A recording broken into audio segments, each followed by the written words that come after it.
Dans le livre de l'Exode, les Hébreux sont réduits en esclavage par Pharaon. Pendant 210 ans, ils vont subir un effroyable asservissement. Femmes, hommes, enfants sont forcés à construire, nuit et jour, les édifices du Pharaon. Devant leur détresse, Dieu envoie Moïse dire à Pharaon « Laisse partir mon peuple, pour qu'il me serve ». Pharaon refuse catégoriquement de libérer ses esclaves. Dieu inflige alors aux Égyptiens une série de 10 plaies.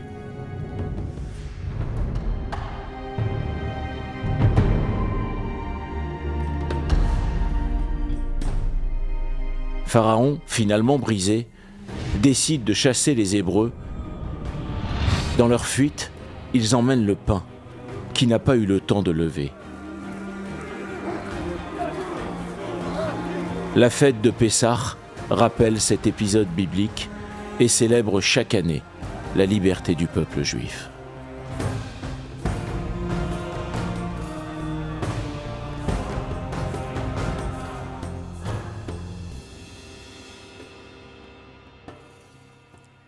Bonjour à toutes et bonjour à tous. Merci de nous retrouver pour votre émission À l'origine. Dans le calendrier hébraïque, la fête de Pessah occupe une place prépondérante, considérée comme étant la première fête de l'année, puisque le mois de Nissan est lui-même présenté comme étant le premier mois de l'année d'après la Torah, puisqu'il porte en lui la notion de l'apparition du peuple d'Israël en tant que peuple, au sein de l'histoire de l'humanité. Cette fête porte en elle la notion de liberté. Qu'est-ce que la liberté ? En quoi nous parle-t-elle aujourd'hui ? Quel est le sens que nous pouvons lui donner lorsque nous vivons en 2023 ? Nous allons essayer de vous présenter le cœur de la fête de Pessah avec le Rav Avraham Dreh. Rav Dreh, merci d'être présent à nos côtés aujourd'hui. Vous êtes un célèbre conférencier depuis plus de 15 ans, spécialiste notamment du Talmud et des textes talmudiques. D'après vous, cette fête de Pessah, comment est-ce que nous pouvons l'envisager aujourd'hui de manière différente que nous l'envisagions jusqu'à présent? C'est-à-dire, l'écueil principal des fêtes du calendrier, c'est qu'elles sont cycliques.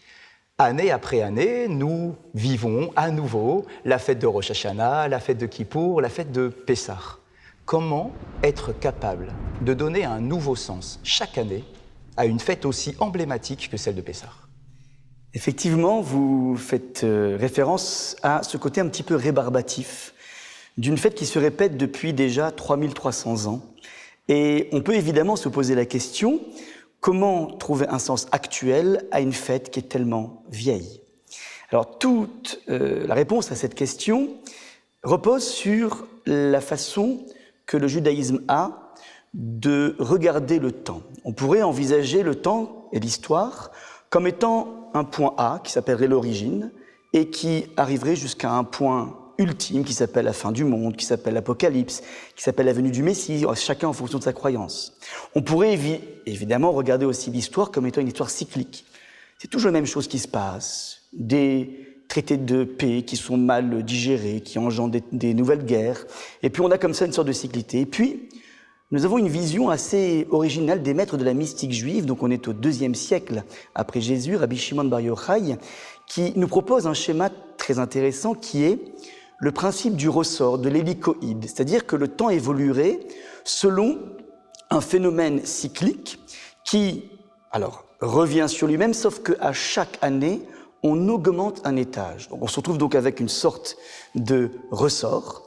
Et qui a ceci d'intéressant, c'est que lorsque nous allons rencontrer, en l'occurrence, la fête de Pessah, qui est fixée dans le calendrier au 15 Nissan, qui correspond justement à cet épisode, il y a 3300 ans, de la sortie de 3 millions d'âmes du plus grand Alcatraz de tous les temps, puisque nous sommes restés 210 ans dans cette Égypte, eh bien, cet événement-là, du 15 Nissan, renferme en lui, en fin de compte, des énergies cosmiques de libération. C'est-à-dire que, quel que soit le 15 Nissan que nous allons rencontrer ultérieurement, il renferme en lui, nous disent les maîtres de la mystique juive, exactement les mêmes énergies. Le 15 Nissan est doté d'une sorte de potion magique, doté d'une vertu qui fait que lorsque je vais le rencontrer, et si évidemment j'essaie de bien épouser le sens de cette fête, essayer de comprendre quels sont tous les enjeux, alors je peux d'une certaine façon profiter de ces énergies pour sortir personnellement, tout simplement libéré. Donc, est-ce que vous voulez nous dire et nous faire comprendre que si nous célébrons Pessah tous les ans, le 15 Nissan, ce n'est pas exclusivement suite à l'événement sorti d'Égypte, mais que peut-être l'événement sorti d'Égypte a pu se produire un 15 Nissan parce que le 15 Nissan portait en lui, depuis la création du monde, la notion de liberté? C'est exactement cela. La première année de la création du monde, Hachem a placé, le bon Dieu a placé des jalons historiques, que sont le 15 Nissan, que sont le premier Tishri, création du monde. Chaque jalon, chaque date renferme en elle ses énergies. Et donc, une personne qui serait suffisamment aguerrie, qui serait suffisamment alerte à cette date précise, pourrait utiliser toutes ces énergies pour les drainer dans son contexte personnel. Pour un juif en 2024, évidemment, la notion de libération au sens sortir d'Égypte n'a pas forcément un sens. En revanche, tout un chacun peut vivre à l'intérieur de lui une sorte d'Égypte intérieure. Mitzraïm en hébreu vient de la racine metzar qui indique l'étroitesse. Et donc on peut dans la vie avoir certains blocages psychologiques desquels nous pouvons sortir en utilisant cette énergie. On peut avoir aussi des blocages au niveau financier, au niveau de sa relation à l'autre.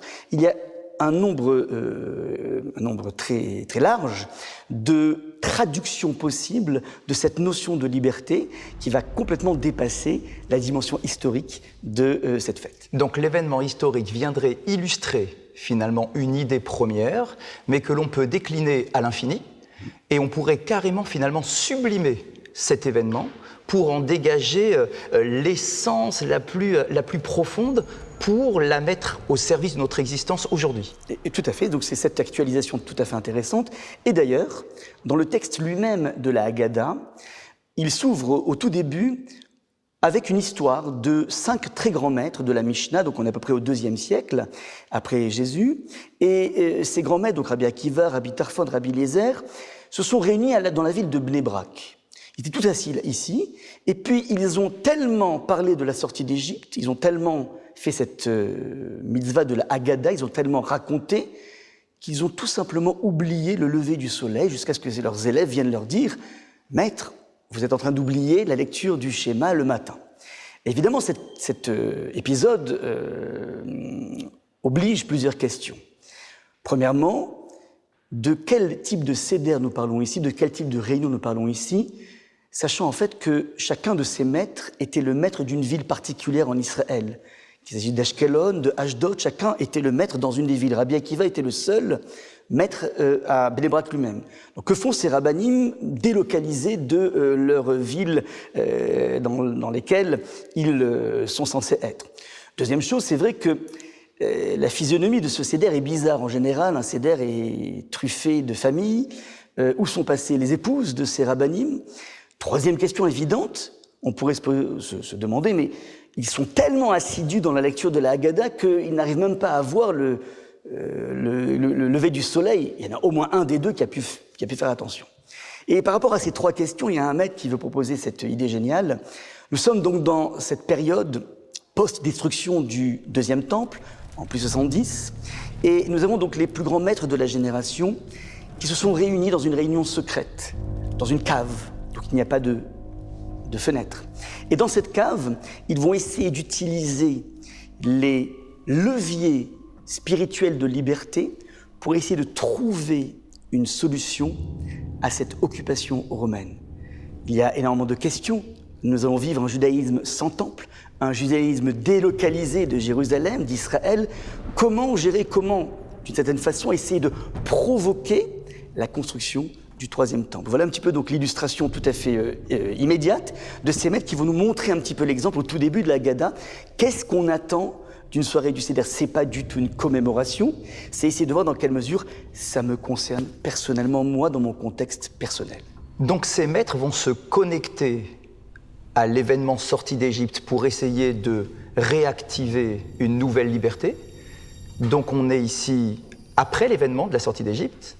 Mais qu'en est-il avant? Est-ce que l'on peut trouver des sources bibliques, par exemple, où certains grands personnages se seraient pré-connectés à l'événement sortie d'Égypte ou sortie d'oppression à la date du 15 Nissan? Est-ce que nous avons des sources bibliques? Alors magnifique.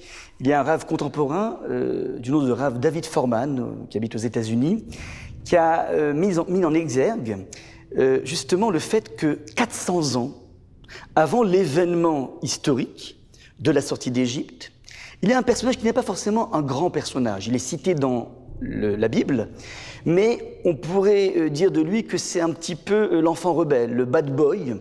C'est le neveu donc de Abraham. Ils se sont séparés, ils étaient ensemble, Abraham l'a éduqué, et puis ils ont fini par se séparer parce que l'autre commençait à mal tourner. Il avait comme ça un rapport avec la propriété des autres qui n'était pas tout à fait clair. Et donc Abraham a décidé de s'en séparer. Il était, comme tout le monde le sait, à Sodome, et là-bas, dans cette ville de Sodome, qui était une ville extrêmement florissante, le Rav Shimshon Raphaël Hirsch montre que cette ville en question, donc c'est l'actuelle Mer Morte, l'actuelle En-Gedi. Cette ville renfermait en elle pas moins de 23 principautés. On imagine Andorre, Monaco, Liechtenstein, Luxembourg, je ne les connais pas toutes, mais 23 principautés tellement cette terre était riche. Donc Lot se trouve dans cette ville. Et nous sommes juste avant la destruction de Sodome et Gomorrhe, qui va justement la transformer en terre complètement aride et sèche. Totalement aride, exactement. Et ce personnage en question a eu une grandeur assez incroyable puisque, pétri des enseignements de son oncle Abraham, a perpétué à Sodome la notion d'hospitalité, prendre en charge la difficulté de l'autre. Or, dans la ville de Sodome, c'était quelque chose qui était totalement interdit. On ne voulait pas s'embarrasser avec des pauvres qui viendraient frapper à la porte des gens riches. Et donc, il y avait une loi tout à fait stricte à Sodome, c'est qu'une personne qui était prise en flagrant délit de prendre en charge un indigent, cette personne était immédiatement exécutée. Or, le même personnage de Lot a le matin même, eu la terrible nouvelle de voir que sa propre fille, de façon clandestine, a pris en charge, a donné une tzedaka, une aumône à un pauvre, a été attrapée par les autorités de l'époque, a été enduite de miel et livrée en pâture aux abeilles. Le même jour, le même soir où Lot a subi ça, au péril de sa vie, ce personnage va tout de même recevoir 3 personnes qui passaient par là. Alors il s'avère être des anges, il ne le savait pas, ce sont des passants qui passent ici. Et au péril de sa vie, il va les recevoir. Et le texte précise que lorsqu'il va les recevoir, il va leur faire un repas, comme il est de mise de recevoir des invités, et le texte précise qu'il va leur donner des matzot dans le cadre d'un michté. Et là, on est dans un anachronisme fabuleux, puisque matzot, pour nous, c'est tout de suite connecté avec la sortie d'Égypte 400 ans après. Comment est-ce possible que Lot, le 15 Nissan, puisqu'il s'agit du 15 Nissan, a donné des matzot à ses invités? Tout à fait intéressant de faire remarquer que le matin, ses invités se trouvaient chez Abraham, et là, Abraham va karpat lechem, alors ça dit du pain. Donc du pain, c'est-à-dire du chametz. C'est-à-dire qu'en fait, le matin, comme aujourd'hui, nous pouvons encore manger du pain, et puis le soir, on passe à la matzah. Et le michté, c'est encore beaucoup plus complexe, puisque michté fait référence à une fête post-biblique, le fameux michté, le fameux festin de Pourim. Et là, donc, on a ici la réunion de 2 moments de liberté ultime que sont à la fois Pessah et le michté et le Pourim, qui sont réunis dans la table de Lot. Donc on a ici quelque chose de complètement fabuleux.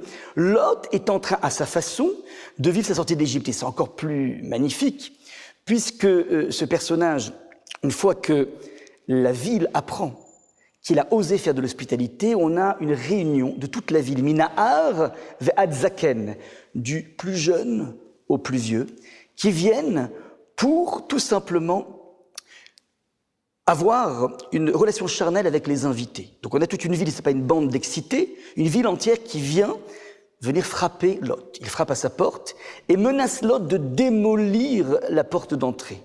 Et nous voici Lot qui est en train de résister devant sa porte d'entrée. Et grâce à l'intervention des anges, nous dit le texte, les anges vont frapper de cécité les personnes qui veulent porter atteinte à Lot et à sa famille. Et là, donc, on se retrouve encore une fois dans un enchevêtrement au niveau historique, puisque la cécité fait référence, justement, à la 9e plaie qui va précéder la sortie d'Égypte. Il y a eu 10 plaies en tout. La 9e, c'est ce qu'on appelle la plaie des ténèbres, Makat Rocher. Et cette plaie des ténèbres va plonger l'Égypte dans une cécité nationale. Alors on retrouve en amont de cela un personnage qui, d'une certaine façon, a vécu le rapport à la plaie. Et ça se trouve sur le seuil de la porte, le même seuil de la porte qui, 400 ans après, va être badigeonné du sang de l'idole égyptienne du fameux agneau et qui va jouer le rôle de protection. Donc on a ici quelque chose qui est complètement incroyable dans cet enchevêtrement historique. Ce que nous allons vivre de façon nationale se retrouve de façon individuelle au niveau du personnage de Lot, et ceci 400 ans auparavant. Alors c'est d'autant plus surprenant que Rachi, qui n'a pas pour réputation d'être un grand mystique dans son commentaire de la Bible, nous dit explicitement Pessachaya, que c'était Pessah. Donc c'est très surprenant, là encore, donc c'est une invitation à l'ouverture. Je pense à certains termes qui sont employés dans ce texte-là, notamment lorsque, au petit matin, les invités vont presser Lot et sa famille en leur disant « Kumu tseu », levez-vous et sortez.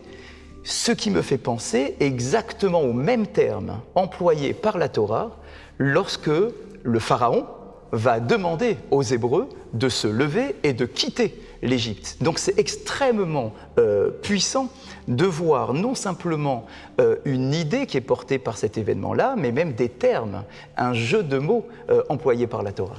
Tout à fait, il y a en permanence des ponts, et ces ponts donc méritent d'être étudiés avec une analyse de texte comparée qui permet de mettre en exergue énormément de parallèles. Il y a aussi un parallèle par rapport à la Gour. Ils sont venus résider et nous étions des guéris, nous avons résidé en Égypte. Il y a une foultitude de parallèles comme cela qui nous invitent, donc c'est une invitation à comprendre justement cet hélicoïde du temps. Comprendre que finalement, il y a des énergies qui méritent tout simplement d'être décapsulées, et ceci, chaque personne, à travers sa vie, à travers sa réalité, à travers son contexte, à travers sa connaissance, à travers son degré de religiosité ou pas. Ce qui est très important, c'est qu'il existe ici un potentiel impressionnant. La sortie d'Égypte, la fête de Pessah, est-ce finalement une idée de porter en nous une notion anti-système, puisque le peuple d'Israël va mettre à bas le système égyptien, va abattre l'idole égyptienne.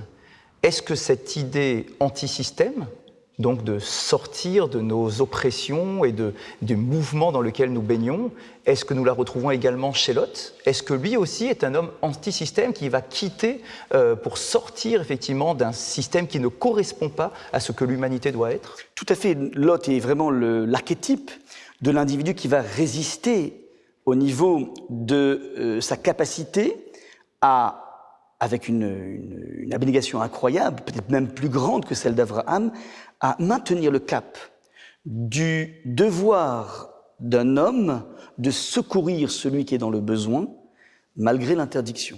Donc il affiche ici, finalement, en mangeant sa matzah, une façon de faire un pied de nez au système, de faire un pied de nez à tout ce qui est assis dans une société. Il est capable de résister, et ceci, il l'a payé très cher, déjà avec la mort de sa propre fille, mais il est capable de perpétuer cette notion. Donc ça veut dire qu'au péril de sa vie, il est capable tout simplement d'aller jusqu'au bout. Nous allons avoir exactement la même attitude, puisque en prenant l'idole égyptienne, qui était une idole qu'on n'était pas censé du tout toucher, ce fameux agneau, on va le toucher 5 jours avant la sortie, donc le 10 Tishri, on va le prendre, on va l'attacher à notre lit, puis ensuite on va l'égorger devant les Égyptiens, puis ensuite on va badigeonner le sang, et puis ensuite on va aussi le griller. On va pas le manger en catimini, en mode camouflé dans une marmite, non, on va faire ce qu'on appelle en hébreu à la hèche. On va aiguiser les papilles olfactives des Égyptiens pour presque narguer le système. Donc il y a toute une méthode anti-système qui est mise en place, qui est une façon de pouvoir affirmer sa liberté. Ce n'est pas simplement une idée, la liberté, encore faut-il pouvoir la cristalliser dans une démarche proactive.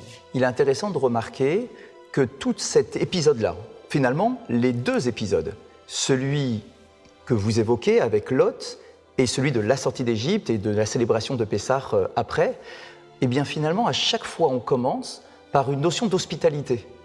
Il y a Lot qui reçoit chez lui ses invités, et nous, lorsque nous commençons le Seder de Pessah, nous allons ouvrir notre porte en disant que tout celui qui a faim puisse rentrer et pénétrer à la maison. Est-ce que la liberté d'un individu passe nécessairement par l'hospitalité pour point de départ? Magnifique. Il y a effectivement un commentaire du début du XXe siècle qui est porté par le Rav de Brisk qui dit qu'en fait, si nous commençons effectivement par le début de la Haggadah en disant « Kol dirfin yetevei yechol », toute personne qui est dans le besoin, qu'il vienne et qu'il mange, on le dit en araméen, si nous commençons donc la Haggadah par cette porte ouverte, c'est parce que, fondamentalement, je ne peux concevoir mon accès à la liberté qu'en étant capable d'envisager celle de l'autre. Il y a un très grand psychanalyste du nom de Viktor Frankl qui a montré que finalement les personnes qui, durant la Shoah, ont réussi à s'en sortir une fois qu'ils avaient réussi à dépasser le cap de la maladie, le cap de la malnutrition qui amenait à la mort, certains ont donc réussi à dépasser ce cap. Les seules personnes qui ont réussi, selon lui, selon son observation, à s'en sortir sont des personnes qui avaient comme projet de s'occuper de l'autre. Si je n'ai pas, dans le monde le plus concentrationnaire, cette faculté de regarder autre chose que moi, et c'est tellement complexe, alors d'une certaine façon, ça va être extrêmement complexe de pouvoir dépasser les affres de cette vie totalement absurde. Est-ce que vous pouvez nous expliquer pourquoi est-ce que, à travers les différents symboles de la fête de Pessah, pourquoi est-ce que c'est la matzah qui est mise en évidence? Ici, dans cette histoire avec Lot, toujours, on trouve le parallélisme. Il a mangé de la matzah, il a offert de la matzah. On aurait pu trouver peut-être une symbolique aussi avec les 4 verres de vin, enfin, peu importe. Pourquoi est-ce que l'on focalise sur ce pain si spécifique à la fête de Pessah? Pourquoi est-ce que c'est la matzah qui deviendra le symbole de cette liberté acquise en sortant d'Égypte? Alors effectivement, il y a quelque chose d'assez incroyable dans cette matzah, c'est qu'elle est dans sa confection, par définition, elle doit être faite dans un temps record. On ne doit pas dépasser 18 minutes pour éviter le principe de la fermentation. C'est une pâte qui ne doit pas fermenter, qui doit donc le plus rapidement possible passer au four. Et donc on a une physionomie de la matzah qui est extrêmement, qui n'a pas monté, donc en fait elle est toute simple, toute fine.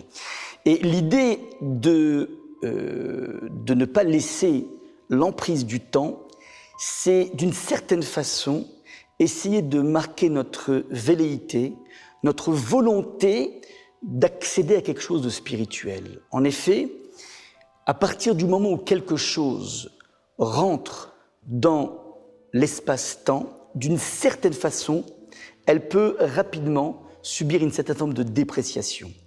Faire un effort pour faire les choses avec vigilance, c'est-à-dire à partir du moment où j'ai un désir de spiritualité, être capable de le cristalliser immédiatement et ne pas attendre. Par exemple, on peut dans la vie, je vous donne un exemple très parlant, je peux être frappé par le fait qu'un ami est d'un coup dans le besoin. Et je peux immédiatement me dire, cette personne, il faudrait vraiment que je le secours, que je lui donne peut-être de l'argent, que je lui présente un avocat que je connais, partager mon carnet d'adresse. Je peux avoir énormément de velléité de faire le bien. Mais si sur le champ, je n'ai pas envoyé au moins un SMS ou un WhatsApp pour lui dire « j'ai appris que tu es dans la difficulté, alors sache que ça me fait mal. Si je ne fais pas ça, l'expérience montre que je ne ferai peut-être rien. » Il faut capter ces instants extrêmement fugaces durant lesquels on a une velléité de grandir, et c'est un petit peu ça que va nous dire la matzah. La matzah est là pour nous dire que nous sommes sortis de façon extrêmement rapide, parce que la seule façon d'accéder à une dimension spirituelle, c'est d'essayer d'abolir la dimension temps. Ça, c'est un petit peu le symbole essentiel de la matzah. Donc ça veut dire concrétiser le plus rapidement possible. Ça, c'est comme ça que je peux me hisser à un niveau spirituel. Mais cette matzah, nous avons l'impression qu'elle est présentée au début de la Haggadah comme étant le pain de misère que nous avons consommé en Égypte, que nos ancêtres ont consommé en Égypte. Mais d'un autre côté, dans un texte de la Torah, on nous dit que ce pain-là, c'est plutôt le pain de la liberté, puisqu'on rappelle cette fameuse histoire de pâte qui n'a pas le temps de lever et qu'on met tout de suite au four. Comment est-ce qu'un même objet, celui que vous venez d'évoquer, peut porter en lui la dimension de l'esclavage et en même temps la dimension de la liberté? Il s'agit ici évidemment d'un paradoxe fondamental, puisque effectivement, lorsque nous allons présenter cette matzah, elle a une double présentation lors de la Haggadah. Nous exhibons la matzah en disant « halachma'ania » voici le pain de misère, « diachlu abatana » que nos pères ont mangé « be'ara de Mitzraïm » dans la terre d'Égypte. Ça, c'est la présentation. Donc le texte nous dit que c'est un pain que nous mangeons en Égypte. Et un commentaire médiéval du XIIIe siècle, le Abu Draham fait une remarque magnifique en disant « mais ce n'est pas le pain que nous avons mangé en Égypte, mais plus précisément, c'est un pain que nous avons mangé en sortant d'Égypte. » C'est pas très précis ce qui est marqué ici. Et d'ailleurs, plus loin dans la Haggadah, nous allons dire « matzazou » cette matzah-là al-shumma, pourquoi ? Al-shum shelo ispik batsekam le'achmitz. C'est dû au fait que lorsqu'on est sorti d'Égypte, on a voulu faire du pain, et puis Hachem nous a dit non, les amis, le TGV va partir bientôt, donc on n'a pas le temps, donc on a rapidement pris dans nos gibecières cette matzah qui n'a pas eu le temps de monter. Donc a priori, la matzah, c'est ce qu'on a mangé en sortant d'Égypte. Alors le Abu Draham va répondre de façon magnifique en disant non, la matzah est un pain que nous avons mangé pendant 210 ans. Pourquoi ? Parce que c'est le pain idéal pour des esclavagistes. L'Égypte nous a mis en esclavage pendant 210 ans, et c'est un pain pratique dans la mesure où, puisqu'il ne reste pas longtemps dans le four, donc c'est des économies de carburant, économie de temps, économie de conservation. Il ne suffit juste de regarder nos agadotes, qui sont en général toujours avec un petit peu de miettes de matzah qui n'ont pas bougé. La matzah se conserve parfaitement. Économie au niveau rangement, ça prend moins de place. Et il paraît que c'est aussi extrêmement bon au niveau du régime. Alors si on en abuse, comme le sort du Seder, c'est pas ça. Mais apparemment, on pourrait faire un régime de matzah. Donc finalement, il y a tous les avantages pour ce pain, pour qu'il soit le pain par excellence des esclaves. Et on peut comprendre donc maintenant, évidemment, l'aspiration du peuple juif. Je suis enfin libre. Première des choses, je voudrais de la brioche, peut-être pas celle de Marie-Antoinette, mais de la brioche, des pains au raisin, des pains suisses. Et là, Hachem, ironie de l'histoire, nous dit non, on n'a pas le temps, vous restez avec la matzah.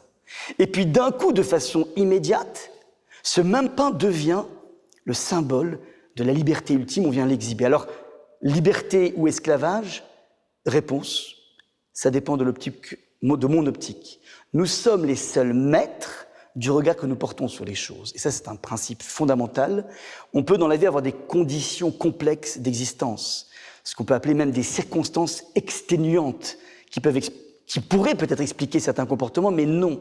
Fondamentalement, tout un chacun a une capacité de regarder ses propres épreuves comme étant des tremplins de spiritualité. Et c'est toujours dépendant du regard que je vais porter. Je peux tout simplement rentrer dans une sorte de victimisation par rapport à mon histoire, ou bien décider de me dire, par rapport à ce problème, je vais développer une résilience. C'est un petit peu ce que nous enseignent beaucoup de psychanalystes, mais ce message-là, il date déjà de la sortie d'Égypte, relayé par ce Abu Draham du XIIIe siècle. Ça, c'est le point essentiel. Ça veut dire, je suis le seul maître du sens des choses.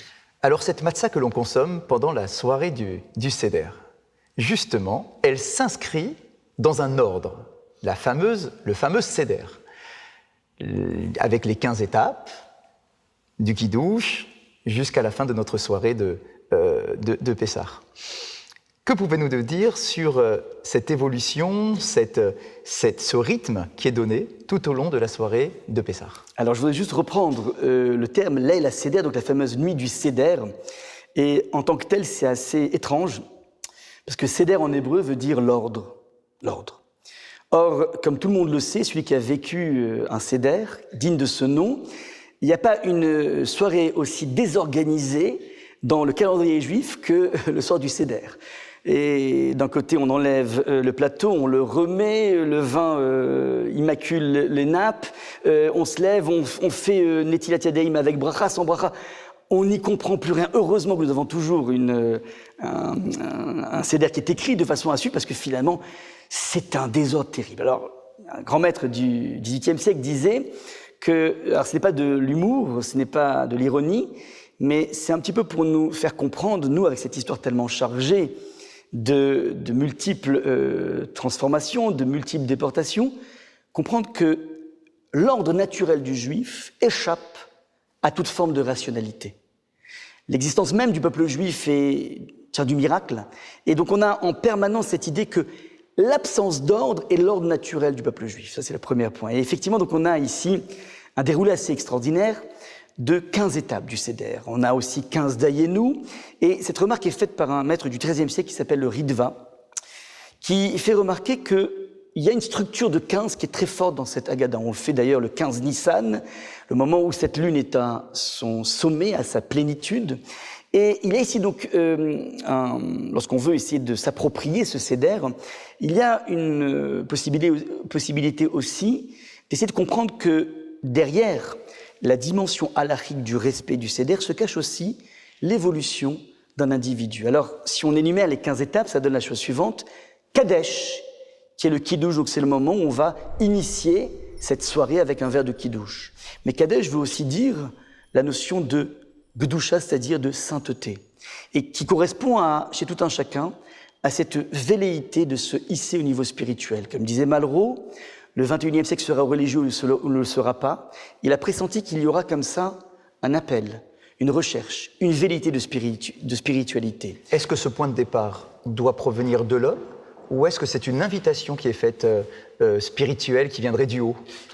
On peut dire les deux, mais de façon générale, toute avancée spirituelle doit être provoquée par la volonté d'un individu. On ne peut pas forcer au niveau spirituel. Il n'y a pas d'obligation. Ouais. Quelqu'un décide d'accepter ce que Hachem nous a demandé. Donc Kadesh, volonté de Gdusha, de se hisser. Uchatz, si tu veux te hisser, Uchatz, alors au niveau halachique ça donne, il faut aller se laver les mains parce qu'on va au niveau halachique se tremper cette fameuse céleri dans de l'eau, et donc ça demande une ablution des mains sans bracha. Je précise sans bracha, et qui correspond un petit peu à cette nécessité, si tu veux te hisser, ça va demander peut-être de changer un petit peu ton panorama, peut-être de fréquenter un petit peu plus la synagogue, peut-être d'être un petit peu plus proche des individus. Donc il y a une certaine forme de lavage qu'on met en place. Kadesh ou Chatz, Karpas, c'est à ce moment-là où on vient tremper le céleri, donc, ou bien le réfort pour le monde ashkénaze, dans de l'eau salée. Et c'est pour essayer d'exprimer la dimension d'amertume que nous avons eue en Égypte, mais c'est aussi pour prendre conscience que toute élévation qui m'oblige une certaine forme de déconnexion a quelque chose de profondément amer. C'est pas évident. C'est pas évident d'entamer et de se dire maintenant, à partir de maintenant, je respecte le Shabbat. C'est pas évident non plus de se dire maintenant, je mange strictement kasher. Donc il y a quelque chose qui est relativement insipide et on évoque ce côté insipide. Puis après, Kadesh, Uchatz, Karpas, Yachatz. Yachatz, on prend la fameuse matzah du milieu que l'on va briser en deux parties inégales. Une va servir pour la ficomane à la fin du dessert et la deuxième va rester dans le triptyque ici. Maintenant, Yachatz en hébreu veut dire Chatzi, moitié. On brise en deux et en fait on évoque ici la brisure à l'intérieur de nous-mêmes qui vient dire quelque part j'ai décidé d'emboîter le pas dans un monde plus spirituel, mais je ressens finalement une certaine forme de schisme à l'intérieur de moi. C'était quand même pas si mal à l'époque. Et ce schisme-là ne peut trouver de réparation qu'à partir du moment où je vais emboîter, je vais faire la 5e étape, qui est le Maggid. Maggid en hébreu, donc c'est la Haggadah, on va commencer à lire la Haggadah, et Haggadah en hébreu vient de la racine guide. Guide qui veut dire le nerf de bœuf. Ça veut dire qu'il ne s'agit pas simplement d'un récit, mais chaque mot doit avoir un impact, doit avoir une percutance colossale en moi. Il s'agit ici finalement de venir côtoyer le texte, les paroles du Seigneur qui se sont couchées sur un texte, qui doit forcément avoir un impact et surtout une faculté de dévoiler la neshama, mon âme qui est à l'intérieur de moi. Donc on rentre dans une sorte de fusion avec le texte en se battant avec le texte. C'est pas de l'ordre de la réception, mais c'est de l'ordre de la réflexion. On va essayer de comprendre ce qui se passe, Maggid, et nous poursuivons après cela. Alors c'est intéressant déjà, si vous me permettez, de relier ces 3 dernières étapes, parce que souvent nous avons l'impression que le plus difficile est le point de départ. Mais là, avec beaucoup de franchise et d'honnêteté, vous nous faites comprendre que oui, bien évidemment, le point de départ est essentiel, l'impulsion première, mais que la réalité va vite prendre le dessus. Il y a une difficulté. Et il faut se confronter à cette difficulté en y apposant des mots, une explication, un accompagnement. Donc d'aller chercher, d'aller à la rencontre de celui ou de ceux, de celles qui peuvent m'apporter les mots en question, les interprétations et les explications qui sont nécessaires pour mon évolution. Et d'ailleurs, en parlant de cet impératif de mettre des mots sur les choses, ça nous rappelle étrangement un petit peu la démarche psychanalytique. On va mettre des mots sur les choses pour essayer de pouvoir fouiller à l'intérieur de notre monde émotionnel, du psyché. Et il faut rappeler aussi à nos auditeurs et nos auditrices que nous sommes dans une position accoudée. On n'est pas sur un divan le soir du Pessah, mais on est accoudé pour essayer d'exprimer, disent les maîtres, une notion de liberté. Donc il y a quelque chose qui est de l'ordre du Pessah, de la bouche qui va se libérer, et c'est un petit peu ce qu'on attend. Mais effectivement, il existe ce fameux malaise du Baal Teshuvah, de la personne qui a entamé ce chemin. Et il faut comprendre que la réparation, la façon de soigner ce malaise, c'est justement pénétrer le texte, Maguid. Une fois qu'on a fait Maguid, alors on peut enfin maintenant faire Rortza. Rortza, c'est se laver les mains avec bracha. On avait dit tout à l'heure c'était sans bracha. Pourquoi ? Parce que finalement, lorsque je change de panorama, c'est un peu trop brutal. C'est pas accompagné d'une bracha. Mais là, maintenant, puisque j'ai compris un petit peu quelque chose, j'ai réussi à m'approprier le sens des mitzvot, le sens de ce que Hachem attend de moi, alors quelque part, je sens une bracha. Et une fois que cette bracha arrive, Maguid Rortza, Motzi Matzah. On peut enfin faire Motzi Matzah, donc on va faire la bracha sur le Motzi, comme n'importe quel jour de Yom Tov, mais aussi Matzah sur la Matzah. Et là, au niveau symbolique, c'est magnifique. Motzi, en hébreu, veut dire « je me trouve ». Ani Motzi.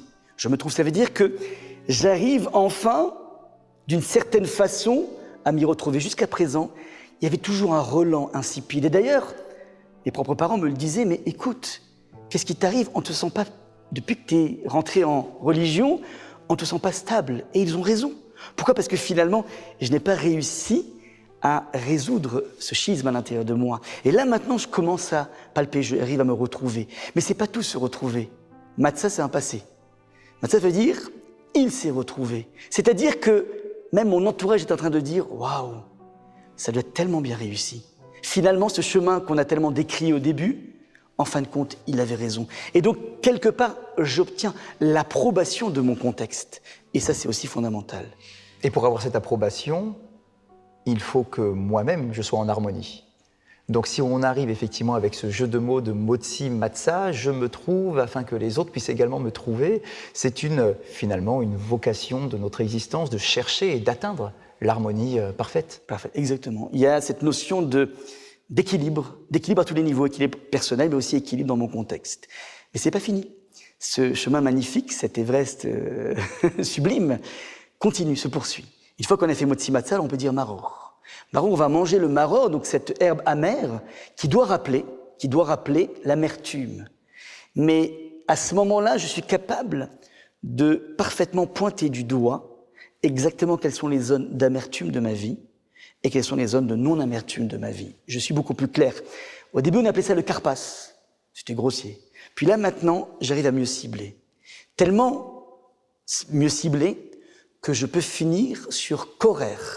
Le korer, c'est quoi ? C'est ce fameux sandwich avec de la matzah et du maror. Ça veut dire la liberté et l'esclavage en même temps. D'où vient cette schizophrénie ? Élément de réponse ? Non. Si j'arrive à entourer en sandwich les zones d'aliénation, ça veut dire que j'ai réussi à être clair par rapport à ce que je suis. Et une fois que je peux être clair par rapport à cela, arrive l'étape d'après, c'est Tsafoun. Tsafoun, c'est le dernier morceau de matzah que nous aurons mangé, la fameuse partie qu'on avait cachée au tout début quand on a fait Yachat. Tsafoun rappelle l'idée de Matzpoun, qui veut dire la conscience. À partir de ce moment-là, je ne peux pas simplement être conscient de ce que je suis, de mon passé, de mon histoire, mais je peux aussi pénétrer la dimension inconsciente de mon existence, le Matzpoun. Et une fois que je suis arrivé à cette étape sublime, alors je peux envisager Barer. Barer, c'est la bracha. C'est quoi la bracha ? C'est quoi la bénédiction de l'existence ? Ce n'est pas que quelque chose de quantitatif, en enfant, en argent, en relation, mais c'est cette forme de d'assises d'ailleurs qui a été mise en place par ce Shulchan Aruch. On s'est assis et cette assise nous a amené à cette bracha. Une fois qu'on a fait cette bracha, le Birkat Hamazon, alors on peut arriver au Hallel, on peut chanter. Un individu peut se mettre à chanter parce que finalement, cette vie elle est belle. Elle était complexe, mais elle était construite. Et puisqu'elle est construite, alors d'une certaine façon, il ne me reste plus qu'une seule chose à dire merci à Hachem. Et tout ceci finit par Nirtza, la 15e étape. Nirtza indique la notion d'agrément. Hachem, il attendait ça de nous. Il attendait pas simplement le schisme du Yachatz, il attendait le recolmatage des brèches, il attendait surtout la possibilité qu'on puisse chanter dans une harmonie extraordinaire. Ça, c'est un petit peu l'enjeu. Alors évidemment, ça ne se fait pas en un soir, c'est le programme d'une vie, mais il faut toujours avoir présent à l'esprit que ce sont ces éléments essentiels que nous essayons d'attraper. C'est absolument incroyable de voir comment des gestes qui, d'après la plupart des lecteurs de Haggadah, sont des gestes qui donnent simplement le tempo de notre soirée, avec des gestes halachiques, techniques. Combien est-ce qu'il faut manger, combien de pain, combien de matzah, combien de verres de vin, etc. Et là, du coup, on voit une nouvelle partition qui apparaît avec une invitation pour s'inscrire dans un mouvement permanent, une conscience d'un mouvement permanent qui, comme on l'a dit tout à l'heure, nous permet d'atteindre cette harmonie exceptionnelle. C'est absolument incroyable. Et alors, comment est-ce que tout cela s'inscrit dans le cadre familial, puisque cette fête-là, ce n'est pas une fête personnelle. Je ne suis pas seul en train de réfléchir à ma vie. Je viens avec toute ma famille, mon épouse, mes enfants, mes amis, enfin tous ceux qui sont là autour de la table. Comment est-ce qu'on rentre cette notion de partage et de famille dans ce cadre de l'évolution personnelle? Alors c'est tout à fait pertinent de préciser qu'en fait c'est une fête essentiellement familiale. Alors historiquement déjà, nous avions comme prescription de manger ce fameux Korban Pessah, cet agneau pascal, en famille. Il y avait une notion de famille très forte. Il fallait être attaché à une famille. Et le Rav Moshe Feinstein fait une remarque magnifique. Il dit que durant ces 210 ans d'esclavage, on a passé notre vie à être assujettis à la puissance égyptienne. Et donc, il n'y avait que pratiquement jamais de repas de réunion familiale. Et d'une certaine façon, le premier repas familial que les Juifs ont eu dans leur histoire, ça a été justement ce Korban Pessah. Donc ils ont retrouvé le ciment familial durant cette fête. Et c'est peut-être pour ça qu'aujourd'hui, de façon peut-être inconsciente, c'est une fête dans laquelle nous insistons tellement pour la venue de tous les enfants, de réunir le plus possible la famille. Donc il y a ici cette notion de famille parce que, fondamentalement, si je veux parler d'un jour de notre indépendance, il faut, dire Rav Hirsch, être extrêmement soucieux de la transmission intergénérationnelle.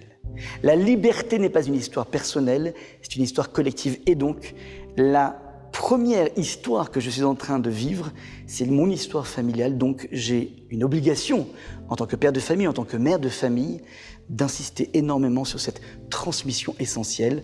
Ce qui va être important, c'est que mes enfants et mes petits-enfants fassent exactement la même chose que ce que j'ai vu chez mes parents et chez mes grands-parents. On ne rompt pas cette chaîne absolument magnifique. Et nous terminons donc sur cette touche d'espoir absolument splendide. Merci beaucoup Rav Dre, mes chers amis, merci beaucoup de nous avoir suivis aujourd'hui.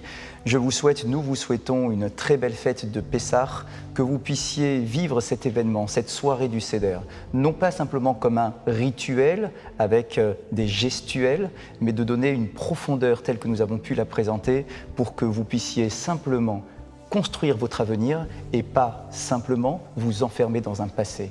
Chag Sameach, belle fête de Pessah à tous et je vous souhaite également un très bon dimanche. À bientôt.